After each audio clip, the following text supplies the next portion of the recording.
All right. Welcome to the Young Turks. Cenk, Uygur, and Kasparian with you guys. And we've got a hell of a show for you guys. A tiny bit of good news in today's show. That's a change. And, of course, plenty of bad news. So, without further ado, the lovely and brilliant Anna Kasparian. Well, I wanted to start off the show today by talking about a pretty jarring poll that came out by Quinnipiac showing that the majority of American voters actually do want Republicans to take control of Congress. So a new poll shows that the majority of Americans actually want the GOP to take control of Congress after the 2022 midterm elections. Now, this is typically what happens. It's usually a response to whatever party wins in the general election. Usually by the time the midterms roll around, the opposite party will take control. But Quinnipiac finds that there's already a majority of voters who want Republicans to take control. 46%, in fact, 46% of registered voters say they would rather see Republicans win the House majority in 2022 compared to 41% who say that Democrats should retain control in the lower chamber. So we're talking about the House of Representatives here, but there are pretty bad numbers for Democrats when you look at the Senate specifically.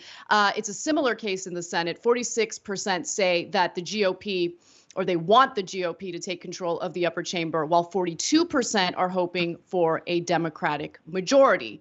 Now, I just want everyone to keep in mind that it isn't going to take much for the GOP to take control of both the House and the Senate. For instance, they need just 5 seats in the House and only 1 seat in the Senate. And considering some of the fumbles we've seen from the Democratic Party, especially in regard to the budget reconciliation bill and passing some of the bread and butter issues that Biden had campaigned on, these results don't really surprise me. But there are some conflicting pieces of data in this Quinnipiac poll, which I'll get to in just a second. Okay, so there are a number of people at fault here for this outcome. And so I say at fault, one, because the Republican Party is an absolute disaster and will break this country. And so this is a bad outcome for everyone. But second of all, not just because I think so, but because the polling indicates that that the American people do not agree with the Republicans at all on almost any issue. Okay, but as usual, the Democratic Party is the most incompetent, buffoonish, ridiculous, inefficient, negligent party we've ever seen. And of course, the corporate media is, as always, horrific. So, Anna, it's actually a little bit worse than the polling indicates because of gerrymandering. So about a third of the states have been gerrymandered already. The Democrats can stop this at the national level, but they won't because they want to protect the filibuster so they can protect their corporate donors on economic issues. And so that has already picked up 5 seats for the Republicans if normal voting holds. And it won't be close elections because the districts are made to be perfectly safe. So they haven't even gone through most of the states. And in the next election, the Republicans will almost definitely pick up 5 seats to win the House. And that's before these terrible polling numbers. And so if the American people actually knew what the Republicans stood for, would they get some percentage of the vote? Yeah, they'd get 30 to 40%. They do. That's the portion of Americans who think, yay, racism and horrific and, oh, take away my health care, lower my wages just as long as you hate brown people. I get it. I think it's about 30% of the country, right? But they wouldn't. But overall, most of the country does not agree to that at all, including some portion of Republican voters and almost no independent voters. And Democrats would win easily, but they suck at messaging. But more importantly, it's because they never do anything they promised. So if they'd done the things they promised, you wouldn't have these poll results. Yeah, for me, I think that this is really a mix of the lack of substantive economic reform coming from the Democratic Party. Also, lack of any real reform when it comes to some of the social issues that they really lean into while they're campaigning, right? And it just becomes more and more clear to various groups of people, whether we're talking about African Americans, whether we're talking about women, whatever the issue is, there's a lot of messaging in regard to the Democratic Party wanting to pass reforms to better these people's lives. lives. But then once they're in power, all you see is theater, and they drop any effort to actually pass legislation. Police reform is a good example of that. So the ineffectiveness of the Democrats, the weakness of Democrats, I think plays a huge role. But you're also right in the fact that the media really doesn't do them many favors either, especially when it comes to the economic reforms that I think would help the Democrats gain a little bit of popularity. But there's something that really stood out to me in this poll that I wanted to get into, because when I talk about conflicting data, I'm specifically referring to the fact that when you look at how American voters feel about the overall effectiveness of Democrats versus Republicans, they seem to favor Democrats a little more. So 31% of Americans say that they approve of the job Democrats in Congress are doing. Let me just note, 31% of Americans is not a high number. However, only 25% say the same about congressional Republicans. So, lower number for Republican legislators, higher number for Democratic legislators. But for me, the big takeaway is not only the conflict in messaging here from the respondents, but also the fact that whether we're talking about Democrats or Republicans, they can't even crack 50%. Right? Like the numbers are so low. And it's because I think at this point, voters understand, they know, they've been through enough election cycles to understand that neither party is really working for their best interests. Yeah. So look, I'll give you two examples of Democratic ineffectiveness that affects this number and will affect the 2022 elections. Number one, the gerrymandering I just told you about, they could end it overnight if they do the For the People Act, if they pass it, that prohibits gerrymandering all across the country. But yes, every Republican is opposed to it because they love gerrymandering. They love rigging elections in their own favor. I'm going to give you an example in a second. But the Democrats are not united. So some Democrats agree with Republicans.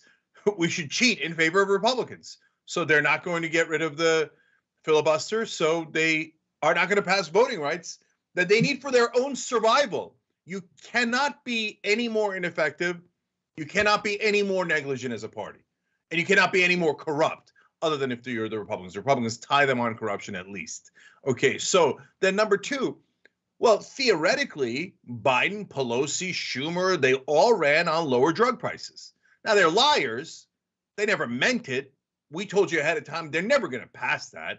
That's just for marketing reasons. And then the corporate media will say, Biden is for lower drug prices. Is he? He hasn't passed it all. 88% of Americans want lower drug prices, that provision. So if you wanted to fight for it, you could easily fight for it. And even if you don't win, the Democrats could make a giant issue out of Republicans want higher drug prices, which is true.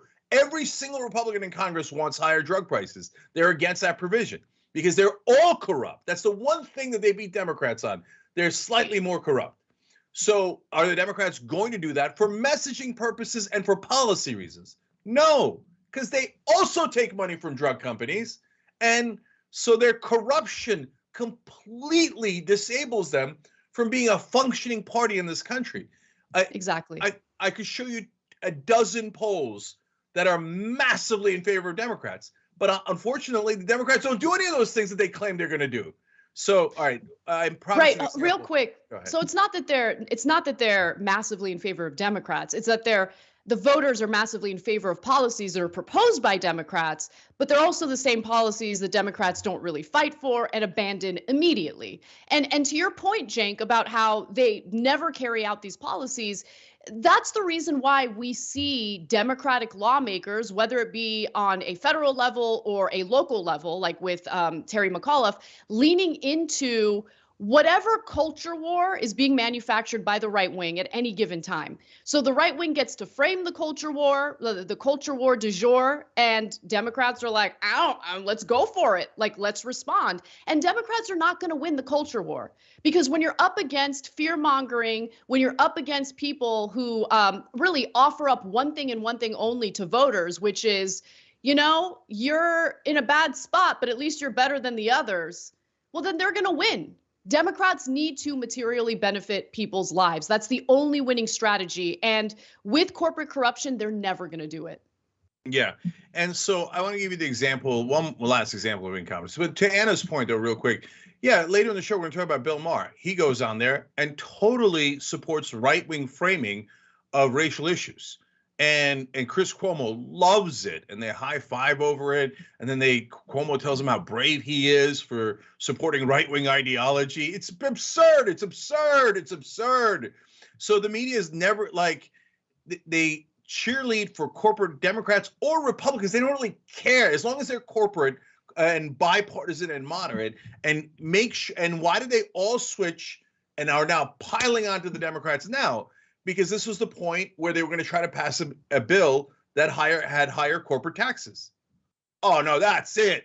Now everyone in mainstream media all of a sudden hates the Democrats, hates Biden, hates Kamala Harris, when before they were kissing their ass. So they got rid of the anti-establishment Trump. They bring in establishment Biden, and then they neuter him so he can't do anything. This is such classic American politics. So the example I was going to give about the gerrymandering is in North Carolina, it's a 1.5 point split. So it's nearly tied in North Carolina when you look at the state voting. Because of the gerrymandering, Republicans are going to have 10 districts, and the Democrats are going to only have 4. 10-4 when they're nearly tied. And the Democrats go, okay, yeah, sure, do it. We're not going to do anything to stop you, even though it's not just an affront to their party, it's an affront to democracy. But as usual, Democrats are do-nothings. They're losers. And by the way, they force us to come out here and tell you the truth. Like, that's what we do. And they think, oh, God damn it, you're supposed to do marketing. You're not supposed to do the truth. Well, we are. They're losers. You have to get rid of their leadership who are totally and utterly corrupt. Otherwise, they're paid to lose, and they're going to lose to Republicans for the rest of their lives. One other thing I wanted to mention in this poll, nearly 3/4 of Americans, 74%, say that they're dissatisfied with the direction of the country, including 50% who go a little extra. They say that they're very dissatisfied. So at least half the country is extremely dissatisfied, but the vast majority, 74%, are pretty dissatisfied. And again, that goes back to the point that I was going to make, or I've been making on this show and in the context of this story. When you have both parties beholden to corporate interests, there are too many similarities between them, right? And they're not going to actually better the lives of their own constituents, of their own base. And that's the problem that we're seeing right now. Also, a slight majority of Americans in the poll, 52%, say that the Democratic Party has moved too far left, while just 35% believe that the GOP has moved too far to the right. Look, they didn't get into an explanation as to why the respondents feel that way, but I think that the media messaging here is actually quite powerful, because most of the attention in terms of the Democrats going too far left is in regard to like the woke stuff, right? And I actually cringe using the word woke because it's now become like this conservative talking point. But you get what I'm saying. Like, there's constant discussion about cancel culture, which we've talked about in the past. The majority of Americans, whether you're talking about Democrats or Republicans, they think that cancel culture has gone too far. Like, when they think about Democrats, when they think about the left, that's what they think about. They're not thinking about the economic policies because Democrats haven't delivered on that front. And it also goes to the propaganda that's blasted out 24/7 by corporate media. The most corporate Democrat in the country, Terry McAuliffe, got his ass handed to him in Virginia, and everyone on cable news, literally, Anderson Cooper led the charge by saying that the Democrats had gone too far left, even though the guy's not left-wing at all, not 1%, okay? And so they repeat it 1,000 times until, hey, and then they ask it in a poll. Now, remember what we told you over and over and over again on CNN, New York Times, and every other piece of trash media that's just marketing for the corporate wing. So too far left, right? Now, is it too far left? They go, oh, yeah, Democrats are too far left. And the Democrats, of course, since they're part of this kabuki theater and their role is to get their ass handed to them by the Globetrotters, they're the Washington Generals. They go out there and go, I guess we're too far left. They send out their own representatives to say they're too far left. And then, of course, since everyone seems to agree, that's what the American people say. It's not based on the issues. I can show you the polling, and we show it to you every day. The country is actually very progressive based on the polling. We want paid family leave. We want higher minimum wage. We want universal health care. But we get tricked by media, Republicans and Democrats into voting against it. Exactly. All right, let's take a brief break. When we come back, we have more news for you, including a story involving the college Democrats. There's a bunch of scandal, a bunch of controversy, and questions about whether or not bringing up tweets and text messages from when people are adolescents makes much sense in judging who they are today. We've got that story and more when we come back.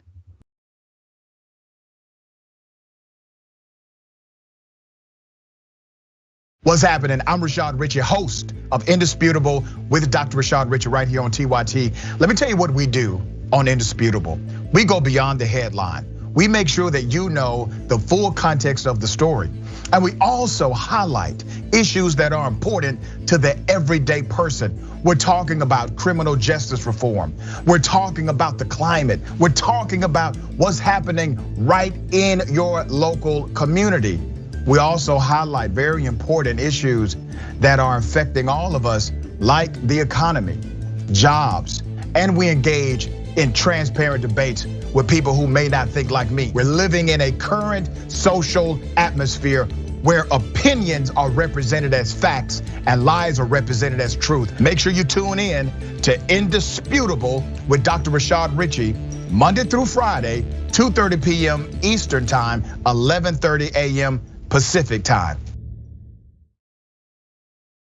Hi, I'm John, and I'm new to TikTok, but about 3 years ago, I started my daily political news show, The Damage Report, because I noticed this trend where every morning I was waking up to this tsunami of news that was just generally dreadful and horrifying and shocking, and I thought that if I could spend my time helping people to navigate this, serving as a bit of a life raft, pointing out which news is important and why, there are worse ways to spend your day. We're not an average news show, and we don't want our TikTok presence to be average either, so feel free to let us know what you'd like us to do on the platform, and maybe give us a follow at The Damage Report.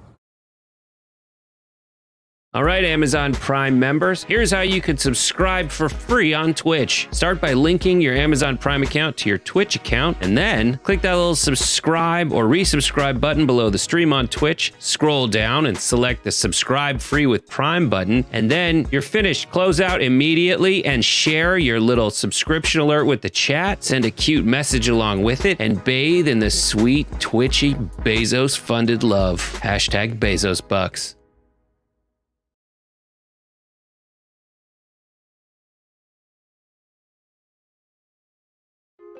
Hey everyone, Mateo Scarapore here, author of Black Buck, which is Shop TYT's first fiction book ever. I'm honored. So, Black Buck is about a young man named Darren who's living in Bed-Stuy, Brooklyn.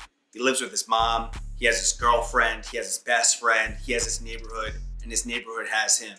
Darren's also working at a Starbucks in Midtown Manhattan. And one day, this man, real suave and good looking, comes in and asks Darren to give him his regular. But for some reason, Darren says no.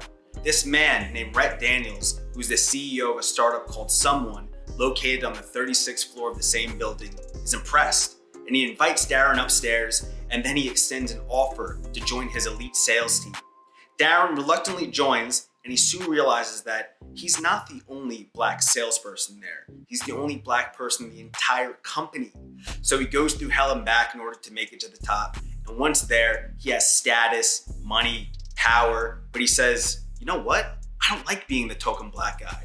So he hatches a plan to help other people of color infiltrate America's tech startup sales teams, redefining what it means to be a minority in the workplace. This book, definitely, if you couldn't tell, touches on many things that are relevant to this moment that we're all living in right now, but it's also connected to the many moments in history that have come before today. I hope that you read it, I hope that you enjoy it, and if you want to order a copy, go to shoptyt.com. Thank you, be well, and happy 2021.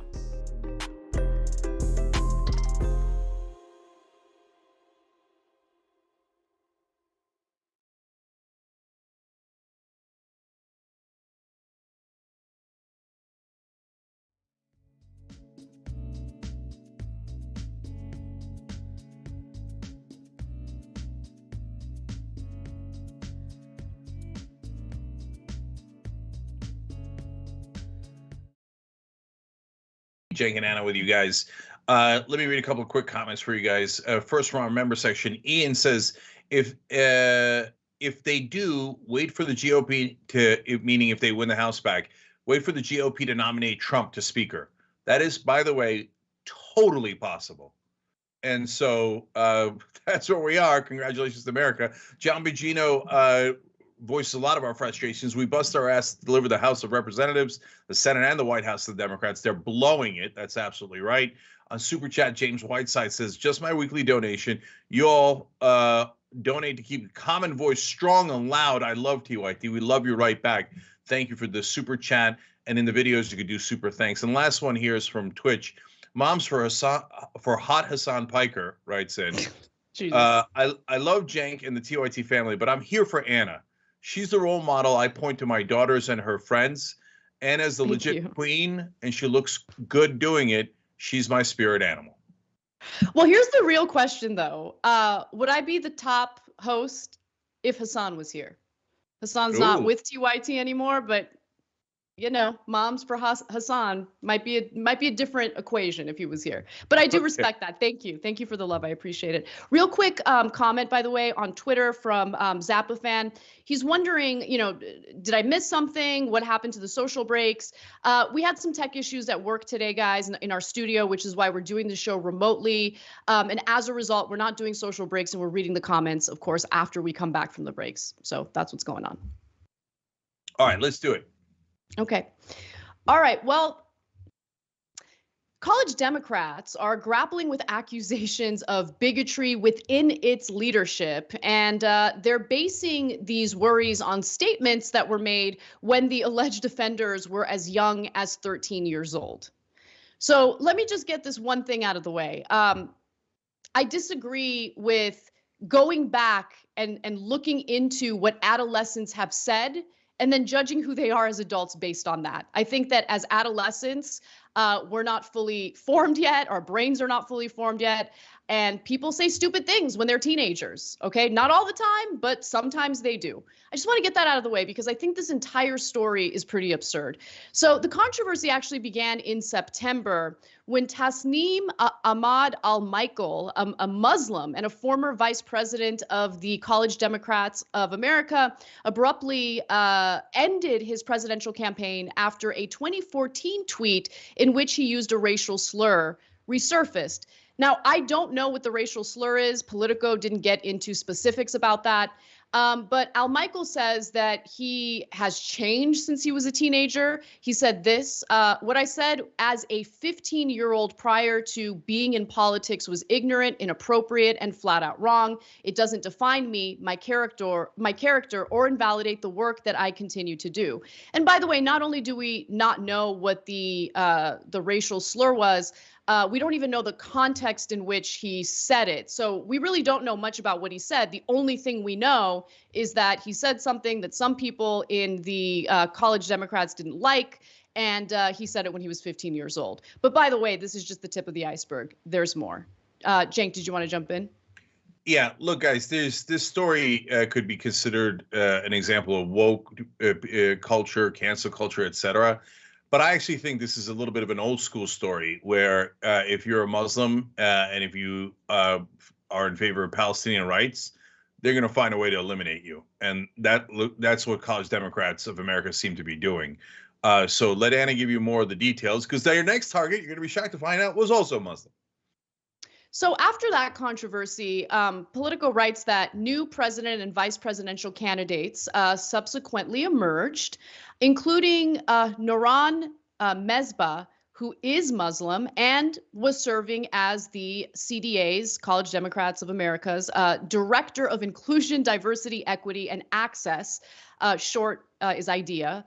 Now, in 2016, apparently, she had tweeted something in regard to the Israeli government. She's also been an activist for Palestinian rights. But this 2016 tweet apparently offended some members of their ranks, right? So a 13-year-old at the time, she wrote, quote, I blame this debate on the Yahud. And she's speaking about the debate between Donald Trump and Hillary Clinton. But Yahud is an Arabic word which is sometimes used as a slur against Jewish people. She also tagged another user with a history of anti-Semitic tweets. Again, there are really no specifics. I don't know who she tagged. She was 13 at the time. And apparently, Yahud is sometimes used as a slur against Jewish people. But Mesbah still narrowly won the election to be vice president, okay, of the college Democrats. But she released a statement after that, after she won narrowly, saying, "I apologize for my words in 2016. My comment was in no way rooted in malice or anti-Semitism, especially as a 13-year-old, relatively new immigrant from North Africa with a different regional dialectic linguist comprehension. While I take responsibility for my actions, I am hurt by the Islamophobia and xenophobia that continues to unfold." And by the way, after she released that statement, the college Democrats voted to essentially censure her. The CDA board also passed a resolution, 19-3, so overwhelming majority, censuring her and requiring her to undergo training about anti-Semitism and cultural sensitivity from the Anti-Defamation League, the American Jewish Committee, and the U.S. Holocaust Memorial Museum. But she did not do that. She did not do the sensitivity training. And so turns out that members of the college Democrats decided to pressure her to resign, to step down. Now there's actually impeachment proceedings happening against her. On November 12th, her successor as the IDEA director, Jeremy Ward, released a report calling for her to resign as vice president due to the harm caused to two different communities. Ward had initially announced the independent investigation into her conduct in September. Circulated internally on November 10th, it concluded that Mesbah's past tweet was anti-Semitic and that her claims of Islamophobia were unfounded. It also included a new accusation that she had exhibited, quote, a pattern of discrimination against members of the Black community, specifically Black women. Yeah. But there were no specifics. Okay, so Ward wrote that the report did not disclose any specific instances of anti-Blackness behavior so as to ensure that those who had complained would not face retribution or harassment. Absurd. I think this is insane. Like, you can't accuse someone of being racist and be like, no, people told me that you're racist, but I'm not going to get into specifics. No, that's a serious accusation. Now, look, this is total insanity. They accuse her of being against Black women. She's a woman from North Africa. Now, this is so dumb. It's so dumb. But guys, I'm telling you, I don't know if you disagree, Anna, but this is not about woke culture. This is very classic establishment Democrats using identity politics in a way that is very similar to the right wing.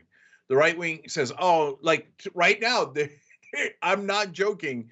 The head of the American Conservative Union, that's the biggest conservative conference, is trying to get Sesame Street canceled, have them taken off the air because they now have an Asian Muppet. Like, no holds barred, nothing. Just, we hate these people and we don't want them represented. It's unbelievable. So that's Republican version of identity politics. The Democratic version is, well, we don't like you for a completely different reason. But we'll pretend that you're against Black women, even though you're from Africa and you're a woman, right? So, and it doesn't matter. They've accused me of being anti-Muslim, even though my family's Muslim. They've accused Bernie Sanders of being anti-Semitic, even though he's Jewish. Because that's what establishment Democrats do. They weaponize identity politics in a different way than the Republicans do, but they still weaponize it, right? And so into the substance of this, the charges here. Look, if she had said that tweet, I'd hear out the context, et cetera. But just on the tweet alone, if she said that as a grown-up or she said it last week, I'd say, whoa. That does sound a little anti-Semitic to me, and I would have some trouble with that, and we would have to talk that through and see if she really means it, and et cetera, right? Because you don't want people that have opinions that are in any way racial, bigoted, et cetera, to be in a position of power, especially if you're on the left, right? But she said it when she was 13. Come, they make the left wing look ridiculous when they try to hold people accountable for what they said when they were 13. It's absurd. Cenk, I know what you're referring to, right? In regard to old school Democrat strategy involving identity politics or race, they weaponize it, right? Like they love to weaponize it. I mean, it happened to you when you were running for Congress. They love to weaponize identity-based issues against their opponents. And by the way, it's not just Republican opponents. They're very much willing to weaponize race-related issues or identity-related issues against those who are further on the left. Now, I don't know anything else about this woman. All I know is that she made a comment, a tweet when she was 13 years old. But I just want everyone to take a moment and think about who they were as an adolescent and who you are as an adult. I mean, even from 13 to 21, you change so much. And I think that it's really, really important to create an environment that is accepting of people who are ready and willing to evolve, who have shown that they've evolved. I think that, you know, Democrats do themselves a massive disservice by being the scold party, where you're just constantly like trying to dig up trash on people from when they were teenagers and use that against them either politically. In this case, it's being used against this woman politically. Like, give people a shot to show whether or not they've changed. You get what I'm saying? Like what we keep seeing over and over again. I mean, we saw it happen with the editor of Teen Vogue, like bringing up her comments from when she was a teenager to then get her fired from her new position. That ain't it. That ain't it. It's not accomplishing anything. Yeah. And look, keep it real as to why they are actually objecting to her. Because of what she said it when she was 13. No way. Have you ever met a 13-year-old? They have no ability to control what they're saying. You're crazy. Nobody thinks a 13-year-old version of that person is the real version as an adult. That many years later. No one believes that. It's a total lie by these guys. And why are they targeting her? Because she's for Palestinian rights. It's super obvious. Yeah, let me get to that. For Palestinian rights, that's why they're coming to get you. Everybody knows that. So let's get into that. I wanted to give the specifics on that. Yeah, because I'm sure the audience is wondering, why does Cenk think that? And it's because she does have a history of activism for Palestinian rights. And by the way, college Democrats are split over this. In fact, Justin Hartley, who is the president of the Tulane College Democrats, says elements within our organization are bitter about an election they lost. Elements within our organization do not want to see a young Muslim woman represent Democrats nationally. Mesbah, by the way, said that she had been held to a double standard solely because of the way I look, the faith that I practice. As evidence of that, she also said a member of the College Democrats called her a terrorist supporter last spring because of her strong pro-Palestinian views. She also says, quote, everything I say is torn to shreds. I can't just make a tweet about pop culture without it being ripped apart for underlying messages and hidden meanings. And I mean, we see that on social media all day, every day. It's just that usually it's in regard to adults who make statements while they're adults. So, guys, the Democratic Party has a history of doing this. I would be really surprised if it was the college students themselves that are engaging in this sort of insane smear tactics. I'd bet any amount of money that it's some grown-up Democratic consultant that's trying to bury Mesbah. Okay, and so in 2016 there was a fight over the Democratic Party platform. All that Bernie Sanders wanted to do, remember, the most successful Jewish candidate in American history, was to help with Palestinian rights. And he was arguing for a two-state solution, nothing radical at all, right? And they came in and accused him and everyone else involved of being anti-Semitic. They brought in African-American surrogates to claim that they were offended on behalf of Israel. It's just all this garbage by the Democrats. They've done it 1,000 times over. They're now doing it to kids. That's the establishment Democratic class.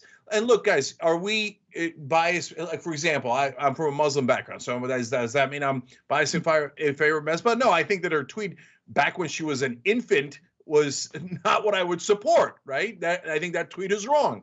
Alexi McCann, the Teen Vogue editor that Anna referred to, she had a tweet that was clearly against Asians, that if she was a grown-up, I would hate my wife and my kids are Asian, right?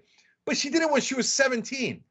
Now, the progressive position is supposed to be that people under 18 shouldn't even be tried as adults for actual crimes where people are hurt, right? Now they're saying, nope, we're going to try you and end your career, however, 10 years, 20, 30, 40 years later, for something you said when you were a zygote. Get out of here. It's all lies. It's for their own agenda. Well, let's move on to Bill Maher, because he had a conversation with Chris Cuomo that I think is worth having a discussion about. So Bill Maher decided to weigh in on the issue of critical race theory. And unfortunately, I don't know if this is a rightward shift for him, but he decided to add some legitimacy to this ridiculous argument that school-age children are learning a graduate level curriculum on systemic racism. Now, pay close attention to how he frames this, but it starts off with Chris Cuomo and one of his statements that also caught my attention. So let's watch. Critical race theory. Yeah. And the people on the left will mock the ignorance. They're too stupid to know. Yes. Here's the problem. They still get to vote for you. And feel overwhelms facts all the time in elections. That's nothing new. People vote on feel. And it's not a phantom either. That's that there's something going on in the schools that never went on before. Now, I'm not in schools. I have no interaction with children whatsoever. But I do understand this issue because I read accounts from parents, from educators, from people, and this is all over the country. When you say critical race theory, again, this is the binary situation we always find ourselves in this country. If you say that on MSNBC, people think that's a great thing because they're finally teaching an honest history of racism in this country, which I know no one who is against that. I'm certainly not against that. I think, I remember what my education was with American history. We learned about the Civil War. I mean, they mentioned racism. We understood slavery and Lincoln and blah, blah, blah. But they didn't really go into it any more than Gone with the Wind goes into it. It was there, but you didn't feel it viscerally. Now we're doing that, and I think that's a good thing. People should understand that. That's different than teaching that racism is the essence of America.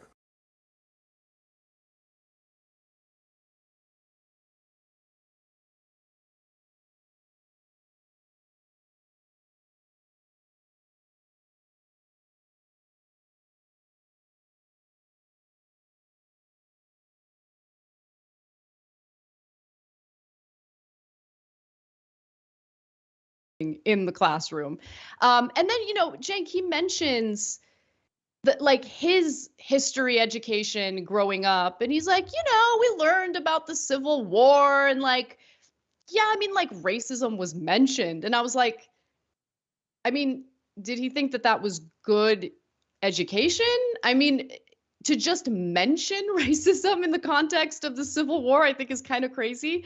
But nonetheless, later he said that he's in favor of, maybe teaching a little bit more, like maybe emphasizing the issue of race in the context of the Civil War a little more. He seems to be in favor of that. But I don't know.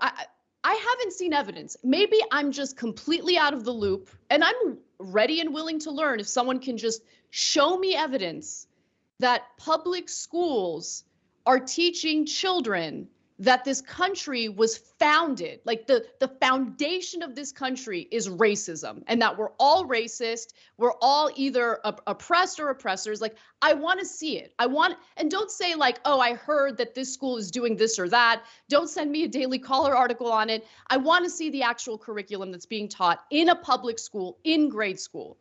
No one's shown me that. I haven't been able to find it. No,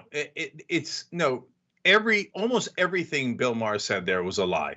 And it was right-wing talking points and probably fed to him by his new friends like Ben Shapiro. He's like, I'm seeing it everywhere. Yeah, because you're probably reading right-wing blogs because you've become a right-winger in your old age. So he's like, it's being taught all over the country. Really, Bill? Where? I am seeing it from the parents. Really? Which parents, Bill? You're making it up. And every once in a while when they're challenging them, they're like, I think there's one example in like Fairbanks, Alaska or something. Oh, really? You found one example out of the entire country? No, I think there might be two out of the entire country. So is that a giant issue? It's not a giant issue. That's a phantom menace. But here is Bill Maher to do a classic, it's actually a Fox News trick. We brought on progressive Bill Maher. No one's more liberal than Bill Maher. And he now says the right wing is right, that everybody should stop talking about racism. It's the Democrats' fault. It's the Democrats' fault for the Republicans being racist. Okay, so look, if we were having a sane conversation and the schools are actually teaching that America's foundation its essence is about racism. Like if you go to Project 1619 and you bring in that conversation, that debate, et cetera, but you're not debating it, you're teaching it as ideology, then we would say, hey, that's an interesting point. And let's talk that through and let's see where the boundaries are, right? Right. But that's not what's happening at all. And then, and I got to say at least one more thing about the preposterous things that Maher just said there. He said, I don't know anyone who doesn't want to teach the history of racism. Well, that's because you're incredibly ignorant. All you would have to do is track the news. You're supposed to be in news. I know it's a joke to you, but there was a poll out that came out a couple of weeks ago that very clearly said 4 out of 10 Republicans don't think we should teach the history of racism at all in this country. Right. Let me go to that 40% of poll. Republicans. Yeah, it's a little bit higher than that. So it's a Monmouth University poll.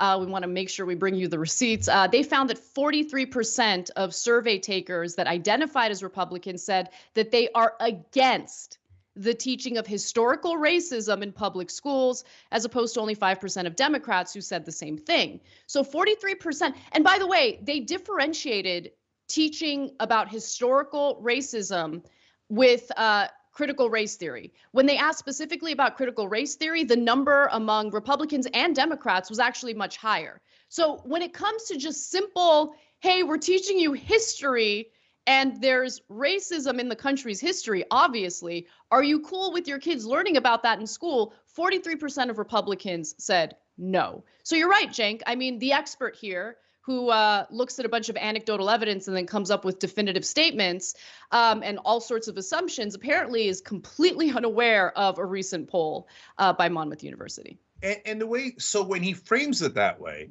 here is a theoretical left-winger. That's what everybody in the media says, Bill Maher's left-wing. And he comes out and says, there are no Republicans who don't want to teach the history of racism. When in fact, there's 43% of Republicans say, no, we don't want to teach it at all. And by the way, why are you touchy about teaching racism? I'm not touchy about it because I didn't do it.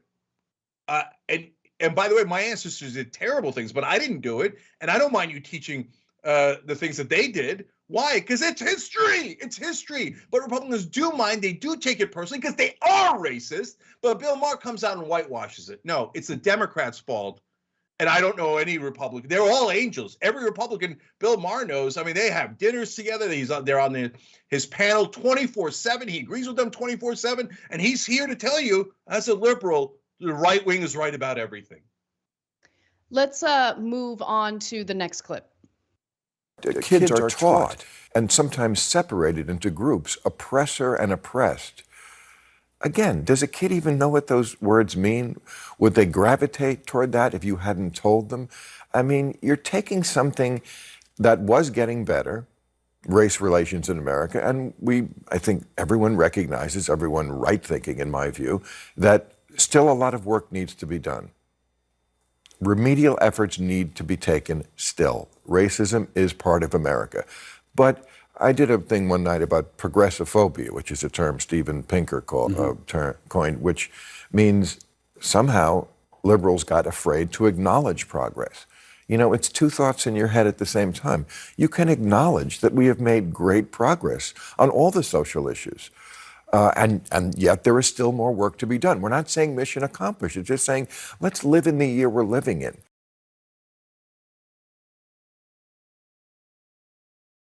There has been progress in some areas, right? Gay couples can get married. Like, you don't want to minimize that. But the reason why race has become such a big topic, it's like at the, it's front and center in a lot of these discussions, is because of police shootings of unarmed Black people. It's because of Tamir Rice, a 12-year-old who gets shot and killed by a cop who shows up and shoots and kills him within 2 seconds. He's playing with a toy gun and the cop shoots and kills him in 2 seconds. Philando Castile, who had a legal gun and let the cop know during a routine traffic stop, hey, I have a licensed gun in my glove compartment. Shot and killed in front of his girlfriend and her daughter. I mean, it's those types of cases where people are like, hey, can we maybe look at this and work toward progress in this area? But the dominant discussion among right-wingers in this country has been to minimize that, to pretend like it doesn't exist. They're far more organized. They've got money behind them. They unify behind the message of, nope, police violence against Black people doesn't exist. And they win. They win. They win to the point where all of a sudden you have Bill Maher on CNN just completely forgetting the fact that the whole reason why we're talking about race in this country is because we have Black and brown people who get gunned down while they're unarmed. You know what I'm saying? Like, yeah. Yeah, no, I think Bill Maher is worse than a right-winger, because you expect these talking points from a right-winger, but here comes Bill Maher to validate it and pretend, oh, my side is totally wrong. My beloved buddy Ben Shapiro and every friend I have in the right wing and Ann Coulter, they're all right. So everybody remember, we all agree the left is wrong and the right wing is right. So he says absurd lies like they're teaching all across the country that that the kids should be lined up as the oppressed and the oppressor. Show me one example, Bill. Show me all across the country. That's not a thing. You just made it up. You just made it up because you probably read right-wing trash and think it's real. Because all my friends are right-wing, right? There is no such thing. They don't line up kids. If they lined up kids and said, you are the oppressor, I would hate that. I would be 100% opposed to that. That's not what they do. You liar. You liar. Okay?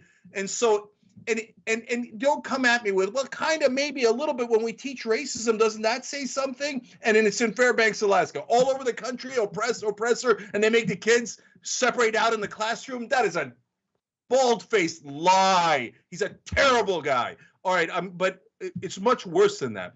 So he says then, well, it was getting better. It was getting better.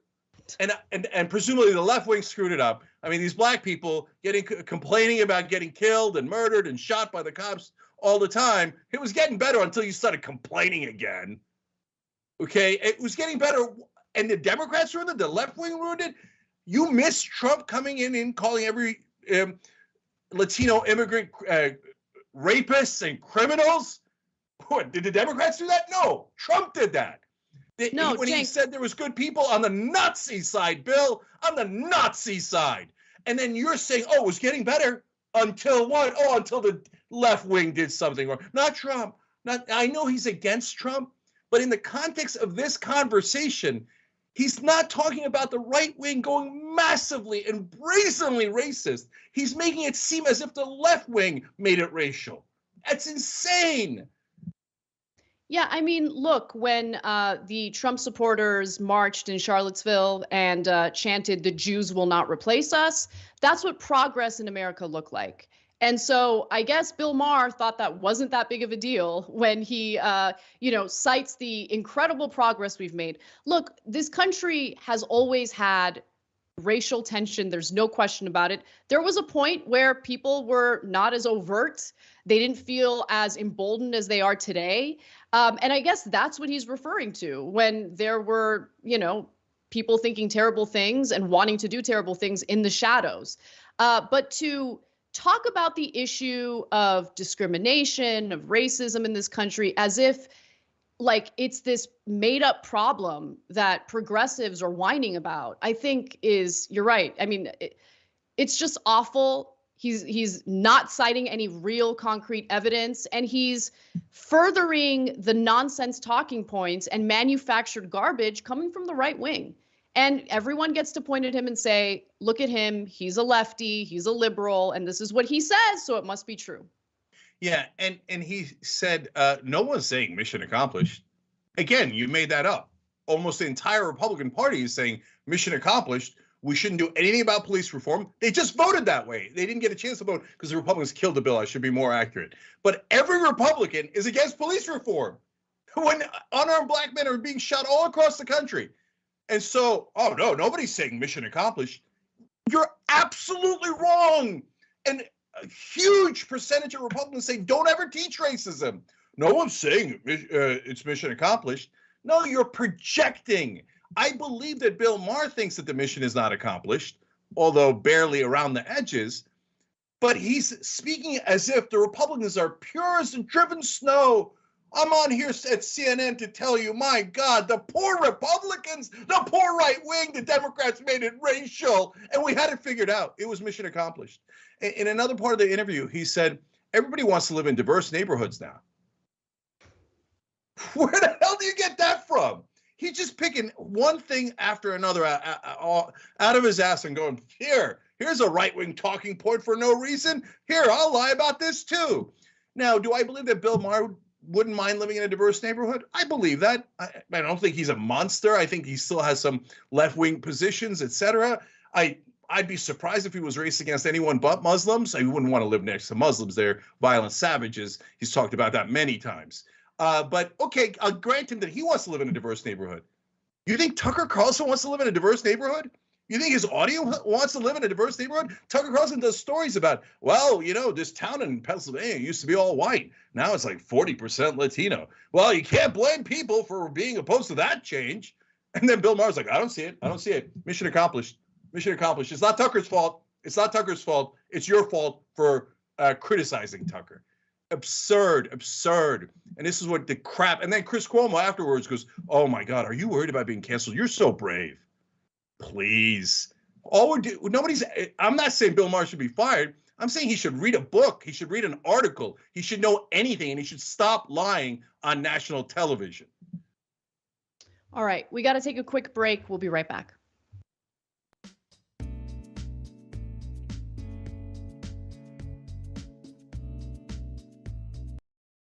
You're about to watch some behind-the-scenes footage of the Young Turks. Ooh. Now, these are partial videos. If you want to get all of them, you become a member. Go to tyt.com/join, and you'll get all the behind-the-scenes of me, Anna, John, JR, a little bit reality show-like. tyt.com/join, and enjoy this. You know what you're seeing behind me? Jersey. Hold. Watch me flip this camera. However I flip it. Do I flip it like this? No, I just took a picture. I'm bitzing right now. What? Behind the scenes. Oh, okay. For members? I don't have my face on. She doesn't have her face on, folks. Oh, that's JR's ass right there. You can't take 5 minutes off, can you? No, I can't, Johnny. Bye. I said it was live stream, But I was lying. It's not a live stream. It's just for members. Bitsy, this is my cat. You know what his name is? Kiki Cat. Animals are innocent. Control room and the insanity is obviously there. Right now, as you can see, I'm directing or tech directing. I'm so happy to be here. This is what like a Labor Day beard looks like for Cenk. Man, you're a Young Turks viewer if you recognize me like this. Oh, thank you. You are the one person in my life I would love to meet. What's going on, guys? This is a Bitsy or a BTS or behind the scenes with Hassan Piker, aka Woke Bay. Oh, hi, I didn't see you there. I have finished my show, The Damage Report, and now I get into a really awkward time of the day. When I'm sitting, the control room is right there. So I can see Bart. And this is the Pittsburgh office, by the way. Referred to often as the boiler room. You see how it's ripped? Is it super unprofessional to wear that at a business meeting? Or am I like cool, rebel? I just finished doing the power panel and I'm fired up. What do you do for TYT? Not a whole lot. If you're frantically tweeting at us that something's broken, thank you, because I'm fixing it. And thank you for being a TYT member. Super last thing, because there's always got to be a super last thing. Oh, that was disastrous. This has been behind the scenes, behind the scenes. Welcome to Indisputable. I'm your host, Dr. Rashad Richard. We got a lot happening today. But what do we do on this show? We tell the truth. You know why we tell the truth? Because the truth is simply indisputable. Rashad, great to be here. Congratulations on the new show. And I gotta let everybody know that Rashad and I go way back. Here's the pattern that we see in all of these Karen stories. They think they own stuff they do not own. Now, where does that come from? I don't know, maybe slavery. Maybe they think they should still own black people. This is what happens when Karens weaponize the police. When you're used to privilege, equality seems like oppression. It hits you in a certain way when someone is holding you against your will, treating you like you're a criminal and you're an innocent person. This is something that Black people face no matter where they are. A stronger Black economy lends itself to a stronger, greater economy. Don't think it's exclusive of you, it's inclusive of you. What's your beef with critical race theory? It adds more fuel to the fire of the racist tendencies that we already have. We have a generation of problem solvers that can remedy the problem if they are properly taught what the problem is. You know who created redlining in this country? It was the white liberal. I don't give a damn who created it. If it's a racist policy, Shelley, here's what I don't know. I don't know. See, there you go filibustering, brother. You're scared of this truth, but you're gonna get it, though.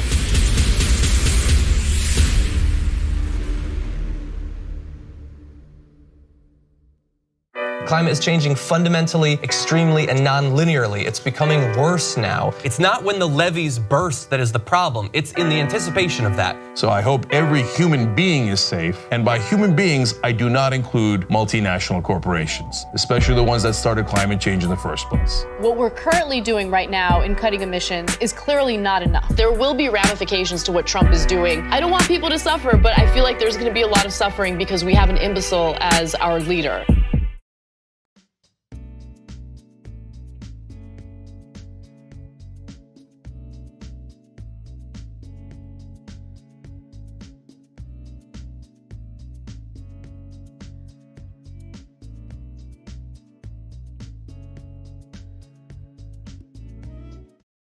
All right, back on TYT, Cenk and Anna with you guys, and all of you as well. I'll try to get to as many comments as I can. On Twitch, RC Tycoon wrote, love being part of the family. Hello, Anna and Cenk, and take the hashtag Bezos bucks and spread the message of truth for change. Hashtag Engineer Dragon. He's right. You can actually redistribute Jeff Bezos's money to us. If you have Amazon Prime already, it takes about 30 seconds. TYT.com/Prime, and it shows you, without it costing you a single penny, how you could take money and from Bezos, who owns Twitch, and give it to us. Okay, so that's awesome, and thank you for doing that. Cyclopean Cyborg wrote in, I now can't imagine how I would consume the news without TYT. Thanks. Thank you guys. You make the show possible. And Jessica on Super Chat wrote in, these far-right DNC operatives attacking these Democrat Muslims have the same level of xenophobia and racism as the Republicans who attack Ilhan. It's exactly the same thing. And by the way, the corporate Democrats love attacking Ilhan Omar just as much as the Republicans do. So they're not for us at all. I wish I had time for these. I don't, but I do want to thank all these folks who use YouTube Super Chat when we're live. That's so important on the videos. Please use Super Thanks. Jason Ray, Peter Hamby, Hard Truth, Luis, and Maple Strip Dragon. Thank you guys. All right, Anna. Well, we do have a little bit of good news, and I wanted to share that with you. So the family of Elijah Mcclain will receive a record $15 million settlement after filing a federal civil rights lawsuit against the city of Aurora, Colorado. Now, of course, this is over the death of Mcclain, their son. Mcclain died on August 30th of 2019 at the age of 23, and this was following a confrontation with Aurora police on August 24th. Okay, so what they had done was respond to someone who had called the police saying that Mcclain looked sketchy. And the reason why he allegedly looked sketchy was because he was wearing a ski mask, but he's an introvert. So he was at a convenience store. There's actually footage of him at the convenience store paying for items he was buying. And then as he was walking home from the convenience store, he was confronted by the cops, and they put him in a position like a chokehold, essentially, which cut off circulation to his brain. And then when paramedics showed up, they injected him with ketamine.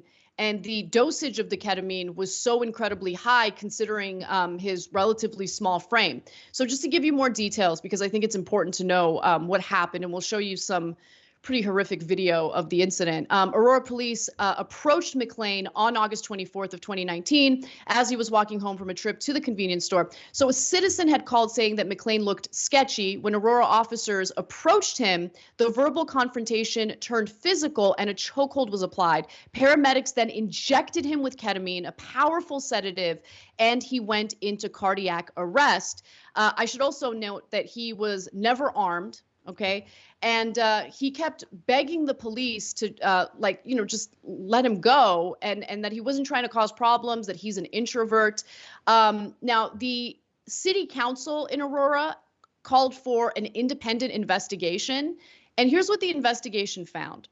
So the report, which was released not on Monday. This is an older article. I'm going back and finding some data on what happened. Noted that an officer must have a reasonable suspicion of criminal activity to conduct a stop.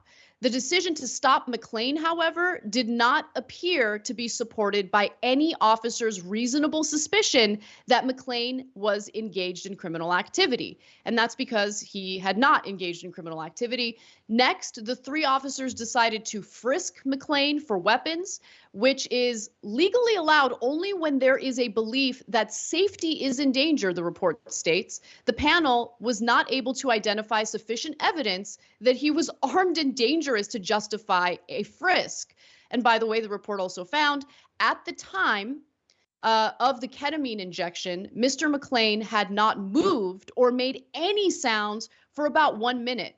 In addition, EMS administered a ketamine dosage based on a grossly inaccurate and inflated estimate of Mcclain's size. They estimated that he was 190 pounds. He was really 140 pounds. And again, he wasn't doing anything wrong. It was just someone who called the police, said that he looked sketchy, and this is how the police responded. He was hospitalized after the ketamine injection and after he suffered from cardiac arrest, and he died a few days later. They ended up taking him off of life support. Just an incredibly tragic story, but I'm glad that the family decided to file a federal civil rights suit, and now they have won a settlement that is a record in Aurora, Colorado, $15 million. Okay, so first of all, as unfortunately we've told you many times now, all across the country, police are taught to brutalize the citizens. And so in this case, we showed you the video before. The kid obviously has an issue. It's super obvious. And he's a frail little kid. And cops are taught, though, he's not listening to direction. It doesn't matter. It doesn't matter what his issues are. Kick the crap out of him. And then inject him with horse tranquilizer. Don't tell Joe Rogan. He might get into it. Okay. Oh, no, it's not used for horses. Okay, just for horses. All right, anyways. So that's a brutal thing to do to a kid. Or, hey, he got called in. He was wearing a ski mask. He seems harmless, and he clearly isn't understanding what we're saying. Maybe we ask him where his home is, and we walk him home. And then we ask his parents. No, break him. No, we teach the cops to be savage to us. It's insane. We have to change the culture, but we're not going to because Democrats are the feckless. The Republicans love this kind of culture against black kids and really against anyone that isn't them. And then the problem here is it's a great result, $15 million for the family. At least there's some degree of justice, so it's good news. But they have $10 million in insurance. The $5 million has to get picked up by the city. My proposal, and one day we'll have a petition about it, but we want to check with activists and make sure everybody agrees. But why doesn't it come out of the police union money? Why does the whole town have to pay for it? Why doesn't the people who did it, they should pay for it? Why are we paying for it? They're the ones who brutalized them, right?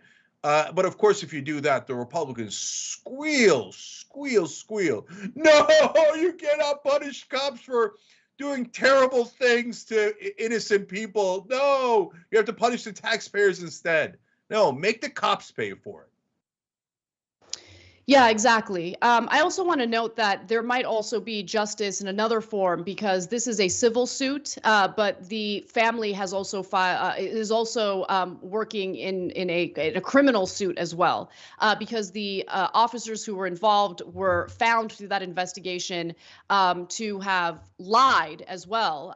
So I wanted to give you a few of those details because, again, according to that report, the officers' statements on the scene and in subsequent recorded interviews suggest a violent and relentless struggle. The limited video and the audio from the body cameras or body-worn cameras reveal Mr. Mcclain surrounded by officers, all larger than he, crying out in pain, apologizing, explaining himself, and pleading with the officers. And as I mentioned earlier, the Aurora Fire Lieutenant advised the paramedics to draw a dose of ketamine based on an estimate that Mcclain weighed 190 pounds, the report states. He, in fact, weighed 140 pounds.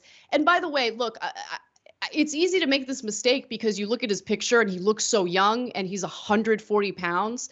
But, you know, he was 23 at the time. But he was also, he was an introvert. And you watch the video and he's just begging the cops to, like, stop restraining him because he can't breathe. And he's just saying, I'm not trying to cause problems. I'm an introvert. Please, I'm an introvert. That's why he was wearing the mask. It's just a really heartbreaking story. You know, even though there's a little bit of justice, you can't help but feel absolutely awful for the family. And the cops who were involved and the paramedics involved are facing charges for their involvement. So there is also a criminal trial taking place. Yeah, and the family is happy to hear that. Obviously, it's the state that's pursuing the charges against the cops and the other guys in this case. But guys, look,